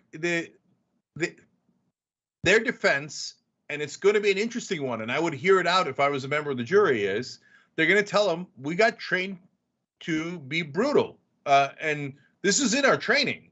If someone doesn't listen to us, we're supposed to physically assault them, and pretty severely, because not listening to a police officer is considered the worst form of disrespect, and you have to make sure that you crush it before you do anything else. All they got to do is show their training, and so we constantly blame the guys who did it because they did do it, and it is their fault. But we should also blame the people who trained them to do it, and that part we never get to. And I guarantee you that if the money came out of the police union in that town, it wouldn't have happened, because the guys doing it would be like, whoa, whoa, whoa, whoa. I mean, it was fun beating up innocent people, but if it's going to cost me money, then I don't know that I'm in favor of it. And the other cops probably would have tackled them. I don't want to lose my pay. I don't want to lose some of my salary just so you can have fun beating up this poor kid. And I say kid because you watch the video, man. He sounds like he's a kid. I don't know how emotionally developed he was given the video. And they just crush him. And he's dead. He's dead. All right, we got to take a break. When we come back for the second hour, we've got more news for you, including, honestly, a statement from one of the lawyers representing the Capitol rioters that I very much appreciated. I enjoyed. And I want you guys to watch that video when we come back. We'll see you then.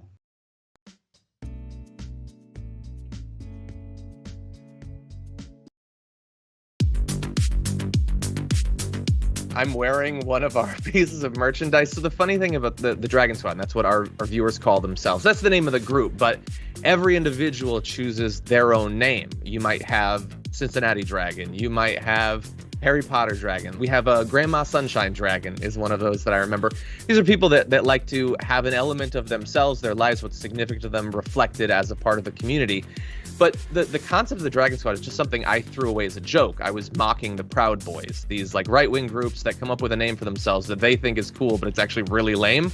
And I thought, you know, off the top of my head, I can come up with something that's still kind of lame, but much cooler. And so I threw out Dragon Squad, and I just moved on with my life. But everybody liked it, and so they kept it going, and so we've embraced it. And I think, again, this was during the period of the pandemic. I think it was sort of nice to have a renewed sense of community, a feeling that you're a part of something when everything seems so chaotic. And as a result of that, we've got independent artists online streaming, making beautiful digital art of dragons. We've got, we've released a number of pieces of merchandise that people love sending us photos of them. And then, by the way, for me personally, people send me, like you can probably see in the background, like a knitted dragon someone sent me. There's a dragon book they sent me. Dragon board games they send me. People have done like custom ironworks, making Dragon bottle openers. Like the fans are super invested in diamond art and things like that. And so it's great that they send us stuff. Sometime we're gonna have to set up a wall of all of it. But yeah, it's definitely brought the community a lot closer together. The fact that we were no longer in this big studio, I felt a lot more personally attached to people. It felt very immediate. And I know that I personally needed the connection. Did you know that more than 20% of the world's oxygen comes from the Amazon? Why? Because of trees. I know what you're thinking. Of course! So what do we want to do? We want to plant more trees so we can save the climate. It's quite literal. So that's what leads to our new partner, Plant Your Change. Love it. It's so easy. What they do is you take the credit or debit cards you already have and you plug it into the system.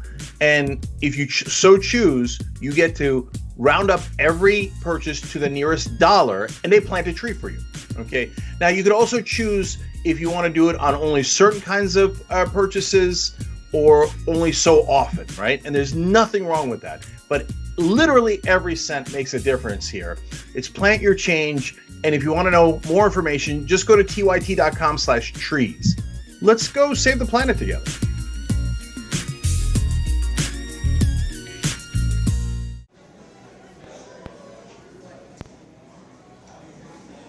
Now, top.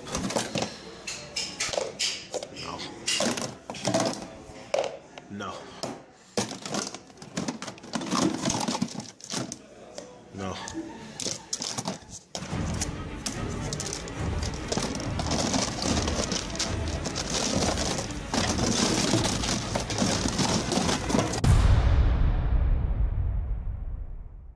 Today, a terrible day for the internet, a terrible day for America. The internet as we know it is not going to exist anymore. A real dark day for information and yet another way that they're bleeding out the democracy. We're now going to have these gatekeepers of information deciding what we can and can't see, and that's what scares me the most. Whether you're conservative or progressive or anywhere in the middle, this is the one thing we should all agree to. Protect the internet, because the establishment is coming for it.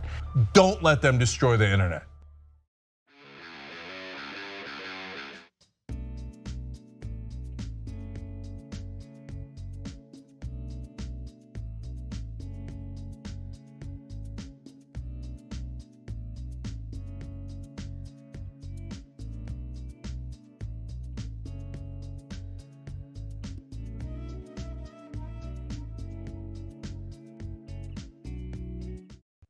All right, back on TYT, Cenk and Anna with you guys. A couple of quick comments here. Member comment, I am Sock Rodin. A Republican president that gives people health care would be a dictator for life. Yeah, if one of these guys is one day is going to realize, oh, why don't I just give them universal health care? I'll screw over the drug companies. I'll keep all my other donors. And I would be the most popular politician in, of our lifetimes. The idiot Democrats, 9 out of 10 Americans want it. They won't do it. So if now the Republicans realize that that to legalize drugs, to legalize marijuana, they're the ones leading the effort. If they figure it out on lowering drug prices, this thing's is over, even if you don't do universal coverage. Anyways, last two here from Twitch again. Naughty Grandma said, finally, I've been so crazy busy, but I hit the hashtag Bezos Bucks button, and TX Cricket wrote in, my only regret is not using Bezos Bucks sooner. Well, we appreciate you coming to the party. Anyway, everybody, tyt.com/prime, and you can figure out how to give Jeff Bezos money to us for free. All right, Anna. All right. The judge, not the judge, the lawyer representing the so-called QAnon shaman, the individual who was seen in many different videos of the Capitol riots wearing the hilarious getup, has a message for Donald Trump. Before we get to that message, though, and trust me, you want to hear it, I should note that there has been an update on Jacob Chansley. That's the so-called QAnon shaman. He who infamously stormed the Capitol on January 6th in a hard-to-miss costume, was sentenced to 41 months in prison for his role. And by the way, that's after he took a plea deal. So in the days after the attack, by the way, Chansley gave an interview to NBC News in which he said that he considered January 6th a win. He also told the FBI that he believed that Mike Pence was a, quote, child trafficking traitor, and that the U.S. government was tyrannical. And then 2 weeks after the presidential race had ended, Chansley was already promoting violence online, posting a message that read, quote, "We shall have no real hope to survive the enemies arrayed against us until we hang the traitors lurking among us." Now, again, eventually he took a plea deal. As the Washington Post reported, Chansley pleaded guilty in September to a single felony count of obstructing an official proceeding before Congress. In court, Watkins, the lawyer representing him, argued for leniency on his behalf, saying, among other things, that he had lived for several years with mental illness. But after an evaluation, the judge found that he was competent enough to proceed with the case. Now, with that said, I want to now go to Albert Watkins. That's the lawyer representing him, and he has a message for Trump. Let's watch. I tell him, you know what? You got a few things to do, including clearing this mess up and taking care of a lot of the jackasses that you up because of January 6th. Now, in the meantime, I might talk to him about some other things that I'd agree with him on. But my opinion doesn't mean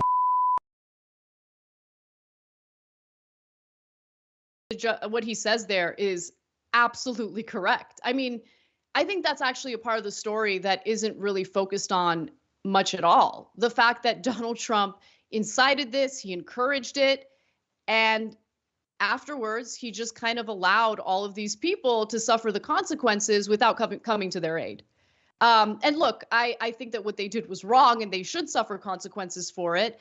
But Donald Trump should also be called out by the very people who just adamantly support him. You know, the very people who he abandoned after encouraging them to do exactly what they did that day. Yeah. So the lawyer is very blunt. In the past, he's said some strong words as well. He said a lot of the defendants were riding the short bus. And so now, hey, that's his words, not mine. Now, look, are a lot of them have some degree of mental health issues? Yeah, but honestly, a giant percentage of Republicans have mental health issues. Okay. So, like, I'm totally serious. Remember, 1 out of 6 Americans believe that the Democrats are in a satanic cult where they murder babies and drink their blood. That's cuckoo for Cocoa Puffs. An enormous percentage of this country is literally crazy. So propaganda is a powerful thing, and people get radicalized online all the time. I'm not excusing it, I'm not minimizing it, but I think that you're underestimating how powerful propaganda is, and you're doing that by just claiming that, oh, these people have mental health issues. No, I think that totally normal people who don't have mental health issues very easily end up getting radicalized online. So overall, you're very right about the power of propaganda, and I don't know what to call it. Like, but Anna, back in the old days, when somebody thought that that people were in a satanic cult and drank baby blood, they were called crazy because that's crazy. So I get that they're in a cult, and I get that they were brainwashed. And actually, a lot of the January 6th defendants have come out. I don't know about a lot, but certainly some have come out that I've read about. Where they said, yeah, man, I don't know what I was thinking in that time period, right? Like, I realized now that I had got sucked into this rabbit hole, again, unfortunately, oftentimes in social media, and I started to really believe these things, and now that I've snapped out of it, I can't believe the things that I believe. Now, maybe they're doing that because they're defendants and they are looking for an excuse, but it's a phenomenon that's clearly happening. And in this case, the lawyer is saying, well, who's the guy who put him up to all this and then left him to hang to dry? It was Trump. And that's 100% true. And so that, you know, everybody makes fun of the QAnon shaman because he looks ridiculous. But he was talking about murdering people. So 41 months for a guy who was threatening to murder public officials and broke in and nearly did it, that makes sense for a sentence. But his lawyer isn't wrong to say, where the hell's Trump? He's the one who put him up to this, and now he's comfortable in Mar-a-Lago, and these guys are going to prison. Exactly. Yeah. And, more than 30 people, by the way, have been charged in connection with the Capitol attack, most of whom have avoided prison time. I'm not just charged. They've been sentenced already. Hundreds have been charged and are still waiting for their case to be adjudicated. A former New Jersey gym owner was also given 41 months in prison for punching a police officer during the riot, the first of almost 200 riot cases of people charged with assault to reach the sentencing phase. And look, for right-wingers who are sympathetic toward the Capitol rioters, just consider what you would want to happen to a person of color who punches a police officer. I mean, they justify cops shooting 12-year-olds playing with toy guns at the park within 2 seconds. So at least these people are alive, and they're now suffering the consequences for what they did on that day. Yep. All right, we got to take a break, guys. But when we come back, we have more news for you, including, unfortunately, an update on Paul Gosar. We'll be right back.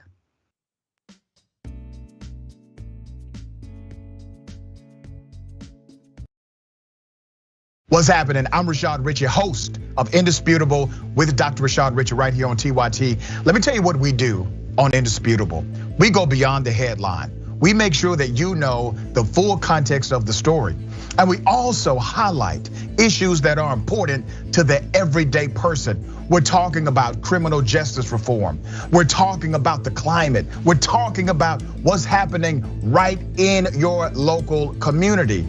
We also highlight very important issues that are affecting all of us, like the economy, jobs, and we engage in transparent debates with people who may not think like me. We're living in a current social atmosphere where opinions are represented as facts and lies are represented as truth. Make sure you tune in to Indisputable with Dr. Rashad Richey, Monday through Friday, 2:30 p.m. Eastern Time, 11:30 a.m. Pacific Time.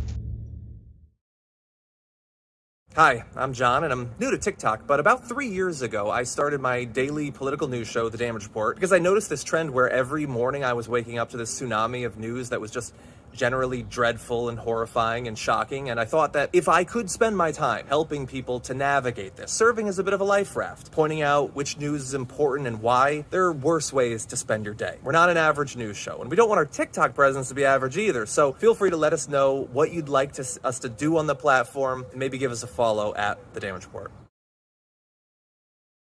All right, Amazon Prime members, here's how you can subscribe for free on Twitch. Start by linking your Amazon Prime account to your Twitch account, and then click that little subscribe or resubscribe button below the stream on Twitch. Scroll down and select the subscribe free with Prime button, and then you're finished. Close out immediately and share your little subscription alert with the chat. Send a cute message along with it, and bathe in the sweet, twitchy, Bezos-funded love. Hashtag Bezos Bucks.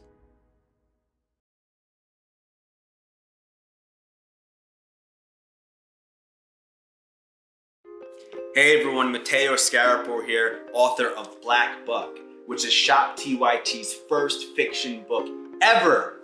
I'm honored. So, Black Buck is about a young man named Darren who's living in Bed-Stuy, Brooklyn. He lives with his mom, he has his girlfriend, he has his best friend, he has his neighborhood, and his neighborhood has him. Darren's also working at a Starbucks in Midtown Manhattan. And one day, this man, who's real suave and good looking, comes in and asks Darren to give him his regular. But for some reason, Darren says no. This man named Rhett Daniels, who's the CEO of a startup called Someone, located on the 36th floor of the same building, is impressed. And he invites Darren upstairs, and then he extends an offer to join his elite sales team. Darren reluctantly joins, and he soon realizes that he's not the only black salesperson there. He's the only black person in the entire company. So he goes through hell and back in order to make it to the top. And once there, he has status, money, power, but he says, you know what? I don't like being the token black guy. So he hatches a plan to help other people of color infiltrate America's tech startup sales teams, redefining what it means to be a minority in the workplace. This book definitely, if you couldn't tell, touches on many things that are relevant to this moment that we're all living in right now. But it's also connected to the many moments in history that have come before today. I hope that you read it. I hope that you enjoy it. And if you want to order a copy, go to shoptyt.com. Thank you, be well, and happy 2021.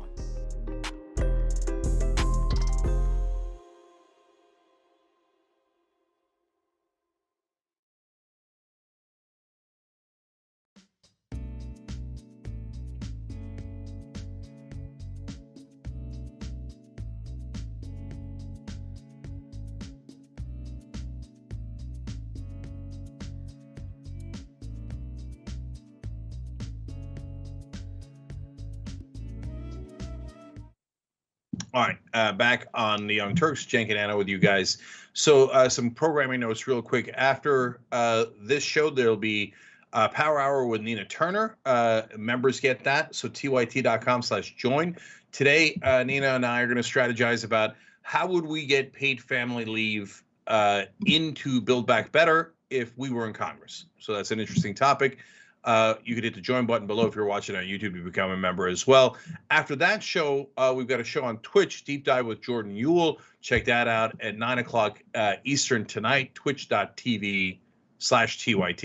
On Instagram, we've got Aspiration Thursdays, where they are great with environmental and ethical banking. I think this is a wonderful progressive company, and we give you facts about in the environment and the ecology, etc. So check it out on our Instagram and use hashtag Aspiration Thursdays. And meanwhile, one other programming note: Morgan Harper is going to be on the power panel tomorrow. She's running for Senate in Ohio, so that should be super interesting. And then I wanted to give just two comments here. Maui Greg writes in the member section, "You're absolutely right, Anna. Gullibility fueled by privilege and unexamined bigotry isn't a mental illness." And then in the YouTube super chat, They Suck wrote in, "It is both. It's not one or the other. The brainwashing causes mental health issues." So those are different people's opinions on it. All right, Anna, back to you. All right, let's talk about Paul Gosar, because that's what our jobs are now. Yesterday, the House voted to remove Republican Congressman Paul Gosar from his committee assignments after he had shared an anime video on Twitter that depicted him killing Congresswoman Alexandria Ocasio-Cortez. But clearly, Gosar has absolutely no regrets, because he made clear that he didn't think it was a problem by reposting the video again. The same video he reposted within an hour of the House deciding to censure him. So here's a description of what was in the video exactly. The video's opening slide shows Gosar's name under Japanese text, which reads "Attack of Immigrants," and then shows images of Gosar's face superimposed with the US Capitol and eventually on a sword-wielding ninja that stabs a large creature with Ocasio-Cortez's face on it. So he had actually deleted the original tweet where the video was embedded, and he explained Gosar refused to apologize for the video, and instead he said that he had self-censored out of compassion for those who generally felt offense. And he also went out of his way to play victim on the House floor before this vote took place. Let's watch. No matter how much the left tries to quiet me, I will continue to speak out against amnesty for illegal aliens, defend the rule of law, and advance the American First agenda. If I must join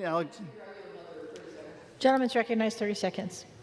If I must join Alexander Hamilton, the first person attempted to be censored by this House, so be it.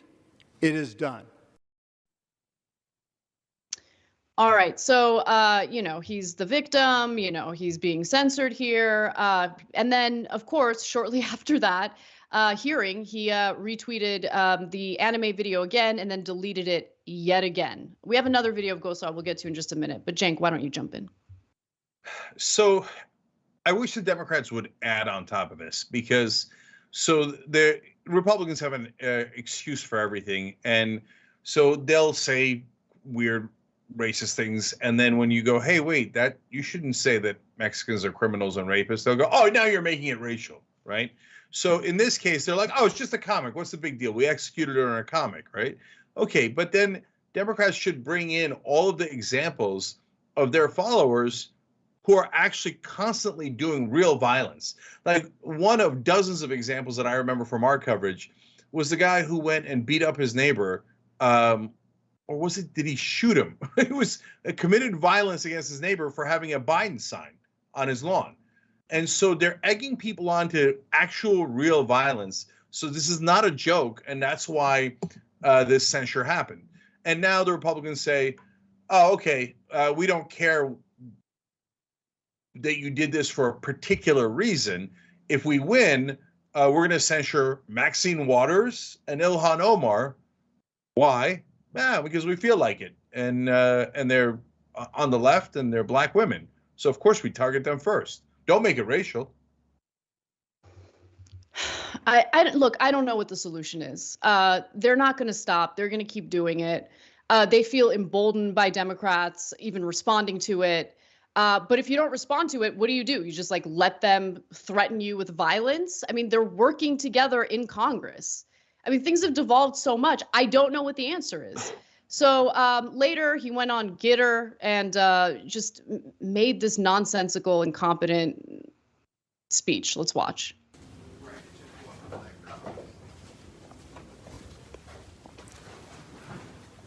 Hey folks on Getter, this is Congressman Paul Gosar. I just got back from the floor where the Democrats have censored me for challenging their America Last agenda.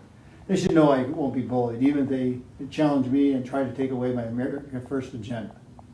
It's great to be on a service that's not going to be censored. And you even like cartoons. I love that. I'm looking forward.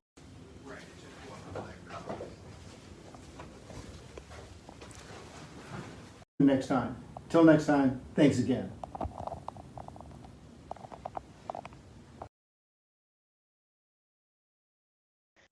I don't know. I don't know what to do with this. Yeah. That's my, there's really nothing else to say. I mean, Marjorie Taylor Greene threatens violence all the time. Paul Gosar's now doing it. They're emboldened by it. This is what they represent. What are they doing for their constituents, by the way? What have they accomplished for their constituents? I want to know. What policies have they proposed? What policies do they champion, fight for? What do they represent other than we want to threaten the other side because we don't like them? I mean, this is what politics is now. That's it. There's nothing left. On the Democratic side, you have Nancy Pelosi who's like, we might vote on the reconciliation bill today. Psych. That's the Democrats.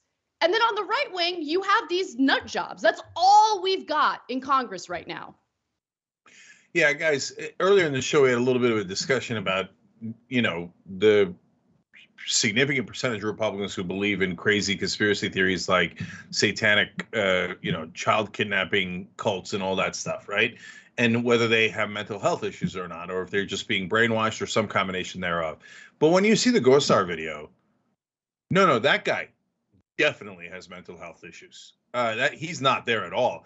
And so you say, oh yeah, you just from one video you can't tell that. No, he has like half a dozen siblings who come out and say consistently, you guys don't get it. Like our brother has issues. He has psychological issues. And so this isn't about blaming Gosar. So Gosar is personally responsible for whatever he does and he should be censured, etc. But what's amazing about this moment in American history, and anybody can catch any feelings they like about it, but I got to tell you what the reality is. And historians will look back and go, oh my God, Republican voters saw that guy and thought, nailed it. That guy he's like, yeah. And nothing he says makes sense. He's celebrating violence. He's clearly disturbed, mentally disturbed. And Republicans reelect him every time. They're like, mentally disturbed? That a boy, right? So we're in a really, really sorry state as a country now. And then you turn on cable news and they're all blaming Democrats and not even talking about how insane and radical the right wing is. And by the way, Kevin McCarthy comes out and says, oh no, if we win re-election, we're going to put Paul Gosar and Marjorie Taylor Greene back on their committees. And there's a poll out now saying Americans, because of cable news, in my opinion, think that the Democrats are too far left. Are you insane? The Republicans went so far right, they fell off a cliff. So just like there's no hope. Trump came out and said, Gosar is, quote, my complete and total endorsement. Yeah, of course. In literal insanity has the Republican total and complete endorsement at this point. All right, let's move on. So anti-vaccine Republicans seem to be making an interesting argument about control and human bodies that I want to get into. So it's fascinating to watch anti-abortion lawmakers rage against the vaccine, especially when their arguments against the vaccine tend to conflict with how they don't believe women should be able to control their own bodies when it comes to the issue of reproductive rights. Now, here's anti-abortion GOP Representative Glenn Grothman on the House floor, basically speaking out against vaccine mandates. Whether their doctors have told them don't take it because you already have antibodies, you have too many antibodies, the vaccine is going to make you sick.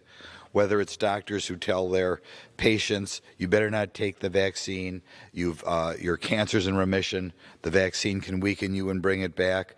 Again and again and again, it appalls me that Dr. Biden decides to weigh in and knows better what for these people than what their own doctors do. Not to mention there's plenty of things on the internet, which may be true even though they try to take them down and keep us in the dark, indicating that some people, very articulate people, believe the vaccines are not for you anyway and there are other ways to deal with the problem. It is such a gross grab of power to think you can tell other people what you have to do with your own body. Oh, okay. Fascinating. Fascinating. Seems to not be a fan of the government telling people what they can and can't do with their own bodies. By the way, he's so extreme in his anti-abortion, anti-reproductive rights stance that Grothman has received a 0% rating from the pro-choice nonprofit NARAL, which doesn't surprise me. But hey, when it comes to the vaccine, he wants to make sure that you have the right to do whatever you want to do with your body, even though we're talking about a deadly pandemic. So let's see who's consistent and who isn't. He says you should have a blanket right to do what you want with your body. Does he actually believe that? Of course not. So he doesn't believe that a woman should be allowed to control his body. But also, I would wager that if you ask him about marijuana, drugs, 1,000 other things, gay marriage, gay adoption, etc. No. You're not allowed to do that, or that with your body. But hey, my party has lost its mind, so we're going to try to get you to not take a life-saving vaccine. All of a sudden, I care about your the freedom of your body and your control over it, right? So now that's the Republicans. Now, how about us? Are we principled? Well, we say you should be able to do anything you want with your body as long as it doesn't affect anyone else. That's an easy principle, right? So if you're any type of sex you want to have at it. It ain't my business. You want to smoke this, you want to drink that, that's not my business. And if you're pregnant, if the fetus inside you has become an independent living being, meaning that he can survive outside the womb, you've gotten to viability, then we say, whoa, that affects someone. Then you can no longer do what you want because that's two independent human beings. But until then, it's dependent on the mother, and the mother can, of course, do whatever she wants with her body. So we're perfectly consistent. And then, so you say, well, how about the vaccine? You're making people take it, and that goes into their body. But guys, we've done that forever in this country. And it's because when you have a disease that is contagious, yes, we have to protect not just ourselves, but the community from it. So it's like saying, well, just because I have rabies doesn't mean you have the right to treat it. I think I should get to bite you whenever I want when I have rabies. No, the government protects us from activities that you do that affect us. You can't punch someone else in the face, and you can't give them a contagious disease. And so we've had vaccines for the entire history of America. In fact, we would have lost the Revolutionary War to the British if George Washington hadn't mandated a smallpox vaccine to his troops. And so it's been here since the very beginning. The Republicans wanted to make a political issue out of it, and all of a sudden they care about what you do with your own body. It's an obvious lie. All right, we're going to take a break. When we come back, we've got more news, including an update on Alex Jones and how he's planning on paying for the defamation suits he just lost. We'll be right back.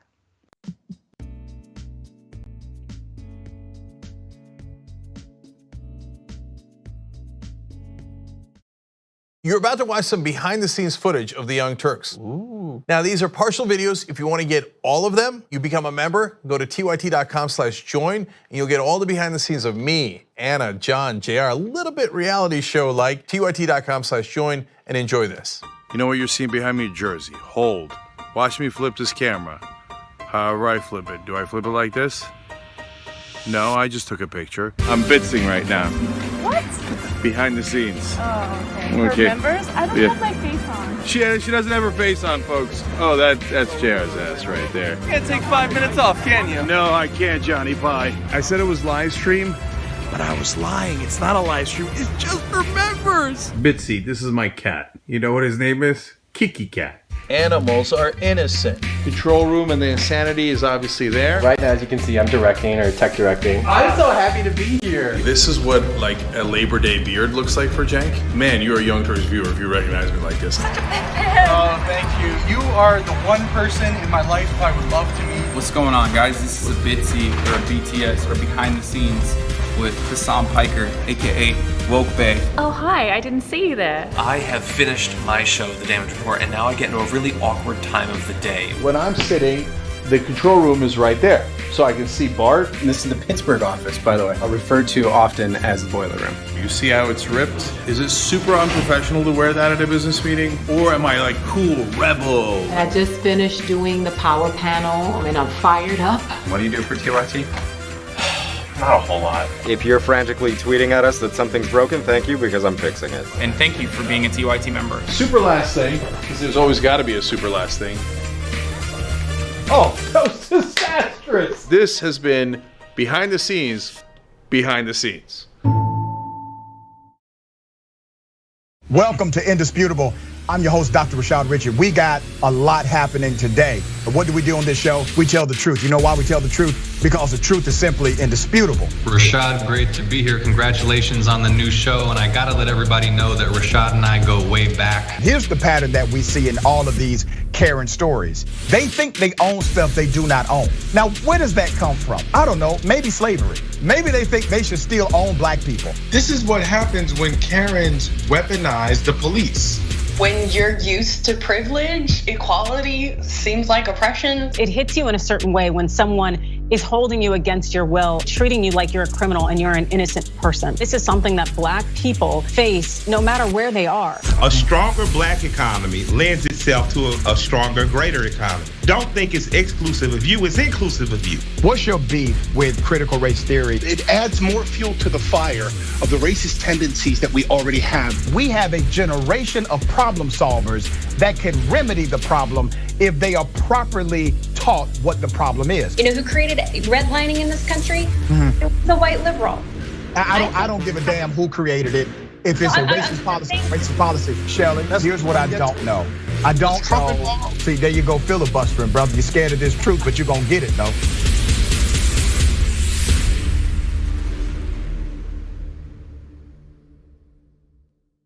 Climate is changing fundamentally, extremely, and non-linearly. It's becoming worse now. It's not when the levees burst that is the problem. It's in the anticipation of that. So I hope every human being is safe. And by human beings, I do not include multinational corporations, especially the ones that started climate change in the first place. What we're currently doing right now in cutting emissions is clearly not enough. There will be ramifications to what Trump is doing. I don't want people to suffer, but I feel like there's going to be a lot of suffering because we have an imbecile as our leader.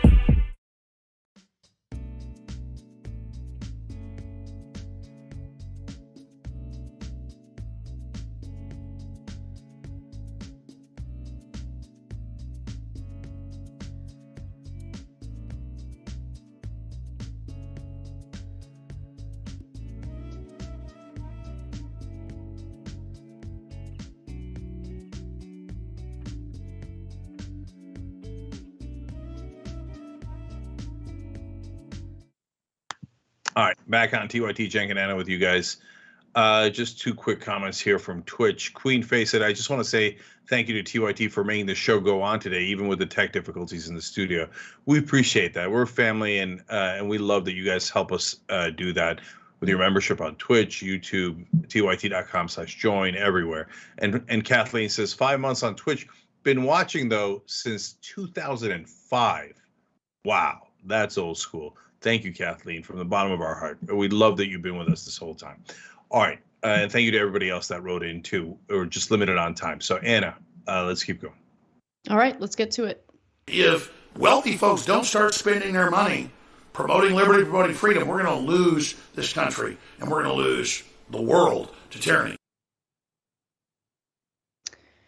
That, of course, is Alex Jones, who has lost the defamation lawsuits filed against him in regard to his lies and statements about the Sandy Hook shooting. Now, days after being found guilty in those defamation cases, Alex Jones is now begging his supporters to send him money to basically keep his right-wing InfoWars website up and running. Jones, by the way, has lied consistently about the Sandy Hook massacre for years, variously saying that that it was staged, that it was an inside job, and undoubtedly there's a cover-up, that it was a giant hoax, that the whole thing was fake, and that, in my view, it was manufactured. Jones's vile claims also include questioning whether a Sandy Hook father actually held his son's body and saw the bullet hole in his head after the shooting. So that's who Alex Jones is. That's the defamation that he's been found guilty of.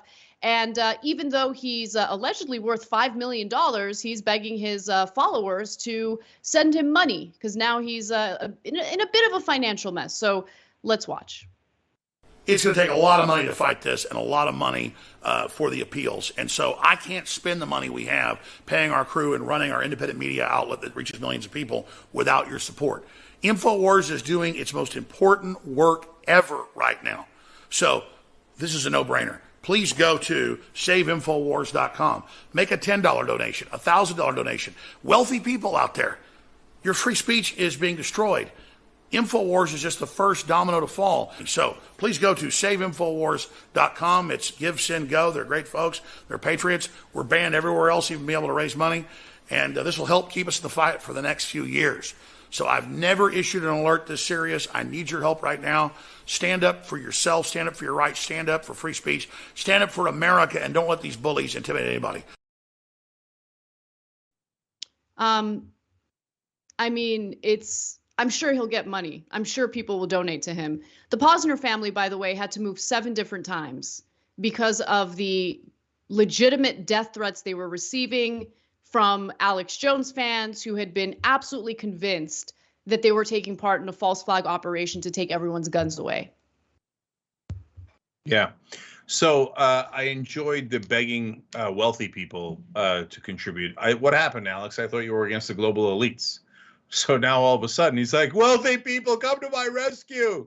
He's probably talking about Silicon Valley right-wingers like Peter Thiel, who might come to his rescue. Oh, you're a lunatic who smears people? Yeah, sure. Probably some right-wing billionaire will be your huckleberry. And then I mean, this is hilarious.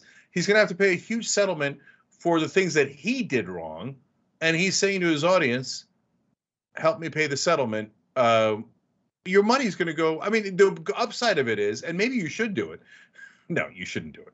But the money's, some portion of it, it will probably go right to the victims of Alex Jones. But knowing Alex Jones, he won't pay anything. He'll just take that. He'll put it in his pocket. And, you know, he's not going to follow the law. He's a right winger. He thinks he's entitled to break the law over and over again. That's how he lost the case in the first place. It just says there's a turnover documents, and he's like, I don't believe in the rule of law. I'm just not going to listen to anything the court says. And then they had to do a default judgment. So, and guys, this is super important. They're always crying about victimhood and freedom of speech. If Alex Jones said, hey, look, I think guns are awesome. I think everybody should have guns. And, you know, Sandy Hook, I don't care that it happened. I don't care as long as I get to have my guns. That would be abhorrent speech to me, but that's not actionable. That's not. Let me just say, sorry to interrupt you, Cenk. Okay, what about the rights of the parents whose children were murdered during that shooting? What about their rights? What about the right to grieve in peace without having a grifting lunatic destroy their reputations and make them targets of other lunatics who are absolutely convinced that it was all a false flag meant to take guns away from Americans? What about those people's rights?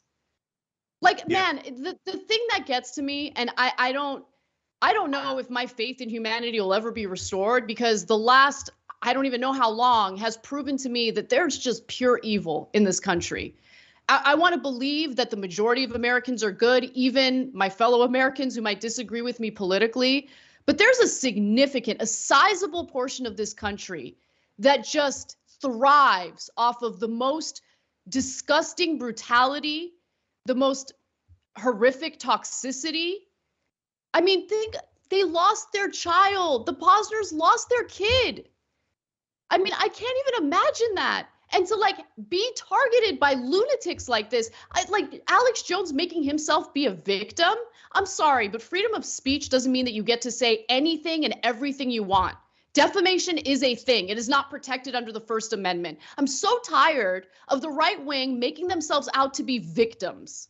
Alex Jones directed hatred and death threats toward parents who lost their children in a school shooting. That's what he did. Period. I don't want to hear a damn thing about how he's a poor little victim. Look, guys, he hides under freedom of speech, but freedom of speech is not the issue here. If he was in favor of gun rights, nobody's going to say anything about that, and no matter how he says it. But there are laws about things that you can say. You can't do defamation. You can't call for violence. You can't shout fire in a crowded theater. You can't. Now, though, I'm sure Republicans will say, why not? Why not? So what if people trample to death? At least I got to say whatever I wanted, right? And so doing whatever you want is not a constitutional principle. You can't punch people in the face and go, I wanted to do it. It's my freedom. No, that's not how it works.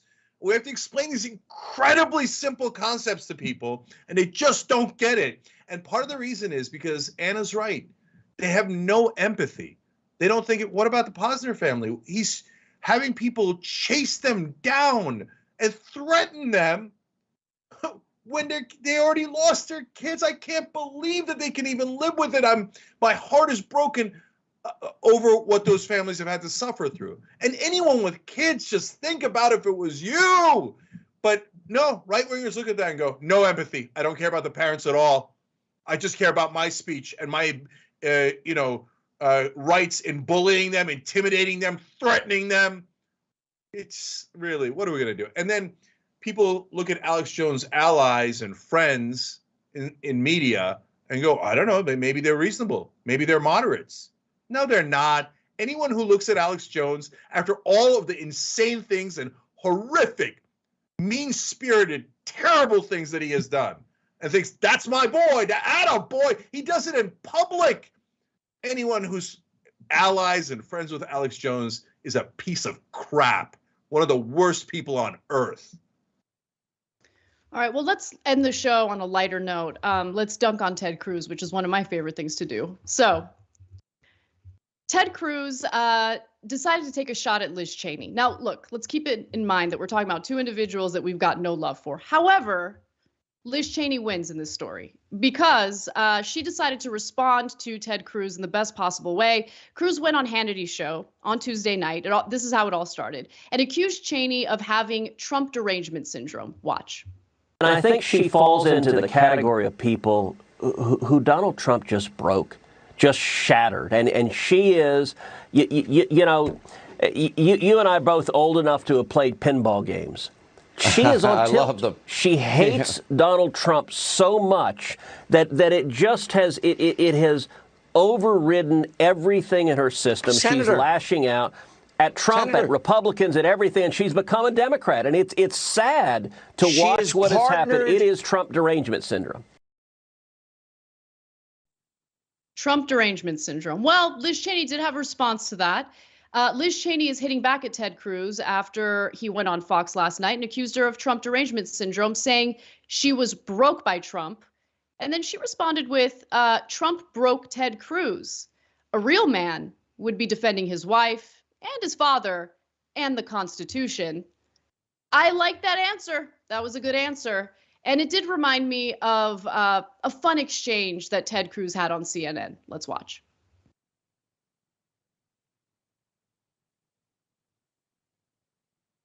Why don't you talk to the president the way you talk to my brother, Ted? You afraid of him? You think he'll smack you down at home? Oh, is that yeah, what it is? I'm like he shut you up in the primary? Cuomo's. You guys not are the really Cuomo's, tough. I'm talking about the president. My brother's not the president. I'm talking about the president, the one who called you a liar, the one who said your wife was ugly. That guy, you know, the guy now who you won't say anything about. Love it. Absolutely love it. Yeah. Look, Ted Cruz, I can't believe he's ever won re-election. So I hate to bring it back to this, but it goes to the incompetence of the Democratic Party. He called your wife ugly, man, and you licked his boots afterwards. There's no coming back from that. I mean, that's not being a beta. That's being an omega. Like it doesn't get any lower than that. So if I've got my Greek alphabet right. Look, Liz Cheney is a warmonger and a dyed-in-the-wool corporate Republican. In terms of policies, we got no love for her, zero. I don't know that I agree with her on a single policy, but I don't agree with Ted Cruz on a single policy either, right? And it's not like sometimes people are like, oh yeah, what are you guys supporting Liz Cheney? No, we hate Liz Cheney and we don't like her policies. Why are you supporting Ted Cruz? Well, he's better. Is he? Why is he better? No, he's a giant warmonger. He's totally corporate. He does whatever his donors want. In fact, the reason why he wound up licking Donald Trump's boots is because the Mercers were his top donors. They had given him $13 million in 2016, and they slammed a door in his face when he wouldn't endorse Trump. So then he went back and cried and pleaded and begged Donald Trump for mercy, and the Mercers for Mercers for mercy. That's a fun tongue twister. All right, and there he is, of course, my favorite picture in the whole wide world, phone banking for Trump, almost immediately after Trump had called his wife ugly. So in the spat between Liz Cheney and Ted Cruz and who got broken by Donald Trump, that's the easiest question in the world. We do a lot of polls. We will not do a poll on that. That is 100-0. Ted Cruz broken by Donald Trump, worse than almost any person alive. And look, Ted Cruz gets the most negative attention for it because Trump made it so personal by attacking his father and his wife. But let's also be real about the fact that many Republican men have been unmanned by Donald Trump, right? Like the list goes on and on. I mean, I think Chris Christie is also a great example of that because while he's on his little book tour right now, and I suspect that there is some moneyed interests pushing Chris Christie out, convincing everyone in corporate media to have Chris Christie on their shows, to bash Trump because I think they're getting ready for 2024. Look, if they think that Chris Christie is the man who's going to beat Donald Trump, that's hilarious. But nonetheless, I mean, think about how Chris Christie certainly licked Donald Trump's boots once it became very clear that Trump would win the Republican primary, continued working with him and sucking up to him, hoping that he would get a cabinet position. He didn't get a cabinet position, but nonetheless continued sucking up to him. And then now he's, trying to do this tough talk, criticizing Donald Trump. But it all seems so fake, so hollow, and more about his own political aspirations than anything else. Yeah, it's really been the only upside of the Trump era, the exposing of the Republicans. Mitt Romney.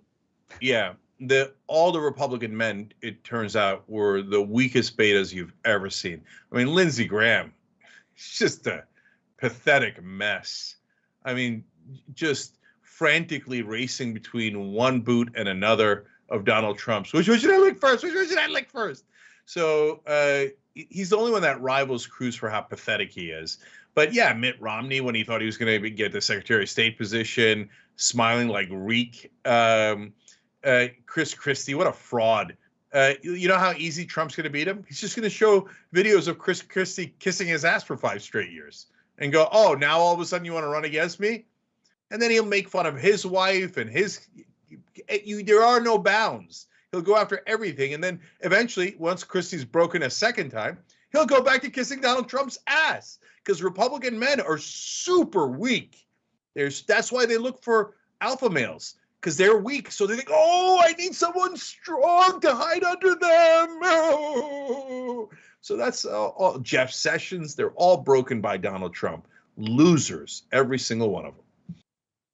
All right. Power Hour is next with Nina Turner. We're going to strategize. As for the members, we're going to talk about how we would get paid family leave and build back better. It's a real fascinating conversation with one of the top progressives in the country. TYT.com/join to become a member. If you're on YouTube, just hit the join button below. Anna, you're awesome. Thank you. Thank you.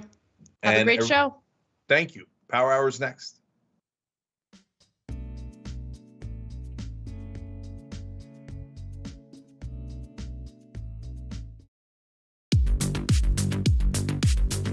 I'm wearing